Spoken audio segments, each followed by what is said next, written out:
వృషభ రాశి వారికి రెండవ స్థానంలో ధన వాక్కు కుటుంబ స్థానంలో శుక్ర భగవానుడు సంచారం చేయడం వలన ధనపరమైనటువంటి యోగము, నూతన వస్త్రాలు, బంగారు ఆభరణాలు, క్రయ విక్రయాలు, స్థిరాస్తులు, చరాస్తులు, ఎలక్ట్రికల్ వస్తువులు, ఎలక్ట్రానిక్ వస్తువులు, విలాసవంతమైన వస్తువులు, కార్లు, బంగ్లాలు, బైక్స్, ఫ్యాషన్ రంగంలో ఉండబడినటువంటి అన్ని యొక్క సకల సౌకర్యాలు క్రయ విక్రయాలలో ఆనందం మీ సొంతమవుతుంది.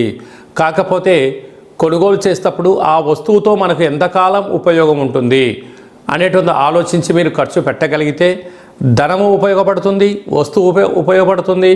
రాబోయే కాలంలో మీకు ఐశ్వర్యానికి, ఆనందానికి స్వాగతం పలుకుతారు. కనుక నూతన వస్త్రాలు, బంగారు ఆభరణాలు, వాహనాలు, క్రయ విక్రయాలు, ఆనందకరమైన జీవితానికి వృషభ రాశి వారు స్వాగతం పలకబోతున్నారు.